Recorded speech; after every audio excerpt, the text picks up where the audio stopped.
विराट कोहली ने जब रांची वनडे में सेंचुरी लगाई तो ये उनका 41वां शतक था, लेकिन खास बात यह है कि अगर हम 2017 से विराट कोहली की बात करें तो इतने शतक लगा चुके हैं जितना पाकिस्तान की पूरी टीम ने नहीं लगाए, और इसीलिए हम कह रहे हैं कि अकेले जो विराट कोहली है वो पूरी पाकिस्तान की टीम पर भारी है। मनिंदर सर, एक स्टैट आ रहा है 2017 से अगर हम बात करें विराट कोहली की तो टोटल मिला के 25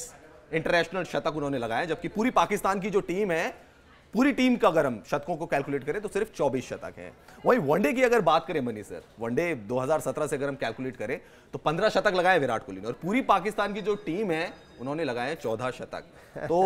कहानी यह है कि विराट कोहली जो अकेले हैं वो पूरी पाकिस्तान की टीम पर भारी। देखिए, विराट कोहली का जहां तक सवाल है वो ऐसी क्रिकेट खेल रहे हैं जो हमने भी कभी सोचा नहीं था कि कोई इतने कंसंट्रेशन, इतने फोकस के साथ क्रिकेट खेल सकता है और इतने पैशन के साथ क्रिकेट खेल सकता है, क्योंकि जो पैशन विराट कोहली में है ये नतीजा उसी का है कि इतनी सेंचुरीज उन्होंने लगा ली है। जो आप रिकॉर्ड बता रहे हैं, 15 वनडे इंटरनेशनल 100 लगाए हैं उन्होंने, केवल 49 मैचेस खेले हैं इस दौरान में, क्योंकि वनडे क्रिकेट से उन्होंने 3.5 मैच में 1 शतक। बताइए, आप अंदाजा लगाएं कि कितना बढ़िया कन्वर्जन रेट है, कितना उनका पैशन होगा इस गेम की तरफ, कि इतने इतना बढ़िया। क्या गैप को जो पिक कर लेते हैं बहुत आसानी से, क्योंकि हम प्लेयर देखते हैं जो राहुल द्रविड़ शुरू में आए थे तो सारी गेंदें जो थी फील्डर के पास जाती थी, लेकिन जब विराट कोहली को देखते हैं ये कहीं से भी गैप निकाल लेते हैं। ये बड़े प्लेयर्स की निशानी होती है कि शॉट्स तो आप अच्छे खेलते हैं लेकिन गैप्स कहाँ कहाँ हैं, उनको बिना देखे भी गैप्स पता रहते हैं कहाँ कहाँ हैं। क्योंकि विराट कोहली को कल के मैच में हम देख रहे थे,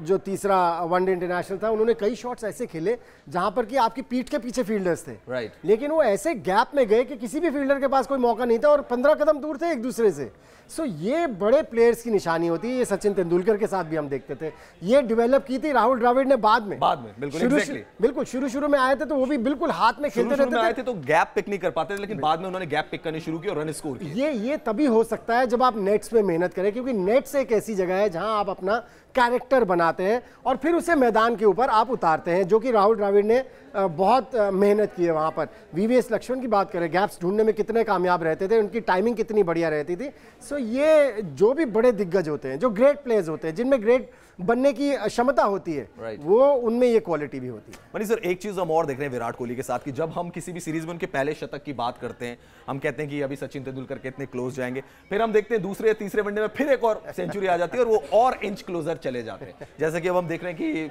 सचिन तेंदुलकर और विराट कोहली में सिर्फ 8 शतकों का फासला रह गया। और आपको जैसे कि हमें पता ही, क्योंकि वर्ल्ड कप में आपको 9 मैचेस तो कम से कम खेलने ही खेलने हैं, वहां भी 2-3 शतक लगेंगे। तो जो हम 2020 की बात करें कि ऐसा ना हो कि 2019 खत्म होते होते 50 शतक जो है वो विराट कोहली के नाम है। बिल्कुल, क्योंकि वनडे में अभी वर्ल्ड कप में भी बहुत वनडे इंटरनेशनल्स खेले जाने हैं और जिस रेट पर ये चल रहे हैं और जो इनका फोकस है, मुझे लगता है कि वाकई कहीं इस साल के अंत तक आते आते ये रिकॉर्ड ना पूरा कर दे, लेकिन ये रिकॉर्ड केवल पेपर्स पर है।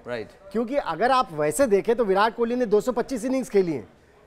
225 मैचेस खेले हैं, 217 इनिंग्स खेली हैं, जिसमें उन्होंने 41 शतक लगा लिए। सचिन तेंदुलकर ने 463 मैचेस खेले हैं। और ये भी मान लीजिए कि सचिन तेंदुलकर को पहली बार ओपन करने का मौका मिला था जब वो 86 मैचेस खेल चुके थे, उसको भी निकाल दें तो भी 370-380 के आसपास मैचेस में उन्होंने 49 शतक लगाए। लेकिन ऐसा भी होता है रवीश कभी कभी कि जब आपके सामने एक हीरो होता है, आप उसको एमुलेट करने की कोशिश करते हैं, फिर आप कोशिश करते हैं कि इस रिकॉर्ड को ब्रेक भी किया जा सकता है, क्यों ना इस तरफ कोशिश की जाए, फिर उस तरफ मेहनत करता है खिलाड़ी। विराट कोहली उसका बहुत जीता जाता है। जी और बिल्कुल, जैसे हम फुटबॉल में कहते थे ना डेविड बैकम के लिए, बैंडिट लाइक बैकम, जहां पे उनको पता होता था कि 20 से 30 यार्ड पे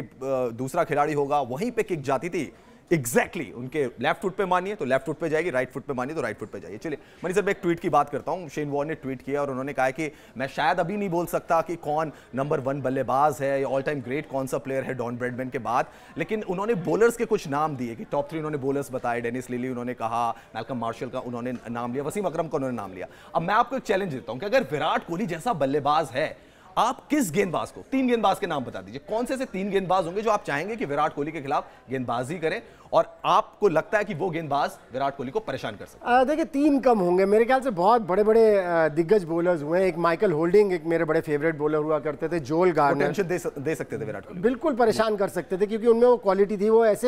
ऐसे आते थे और पता ही नहीं चलता था। कई बार मैं रनअप पे खड़ा रहता था, रनर्स एंड पे, और पता ही नहीं चलता था वो बॉल करके निकल जाते थे, उनके कदमों की आवाज ही नहीं आती थी और इतनी स्पीड थी उनकी, और कंसिस्टेंटली उस स्पीड पर बॉलिंग करते रहते थे। एंडी रॉबर्ट्स एक दूसरे बॉलर थे, जेफ थॉमसन एक बॉलर थे, इमरान खान एक बॉलर थे, वसीम अकरम एक बॉलर, तो प्राइम मिनिस्टर भी बन गया। हाँ बिल्कुल। पर quality cricketers, quality bowlers, Wasim Akram की आप बात करें, सो ये बॉलर्स ऐसे हैं जिनके अगेंस्ट अगर ये रन्स बनाते तो और मजा दुगना हो जाता, क्योंकि आज के टाइम के बॉलर्स की अगर आप बात करें, इसलिए मैं कंपैरिजंस में बिलीव नहीं करता हूं, और उस टाइम के बॉलर्स की अगर आप बात करें, उसमें 150 की स्पीड से कंसिस्टेंटली बॉलिंग करने वाले बॉलर्स थे जी। आज आपको टीम में एक आध ऐसा मिलता है, उसके बाद बाकी आपको मिलते हैं 130, 135, 140 भी लगा देते हैं, लेकिन विराट कोहली में मुझे लगता है वो क्लास है, वो क्वालिटी है कि उन बॉलर्स का सामना करना होता, वो अपनी प्रिपरेशंस उस हिसाब से करते। एक बात भूल गया था, शेन वॉर्न ने कहा कि ब्रैडमैन के बाद अगर उनको कोई बहुत अच्छा प्लेयर लगता है तो वो सचिन तेंदुलकर या ब्रायन लारा का नाम नहीं लेंगे, बल्कि वो कहेंगे कि उनके बाद अगर कोई ग्रेट प्लेयर आया था,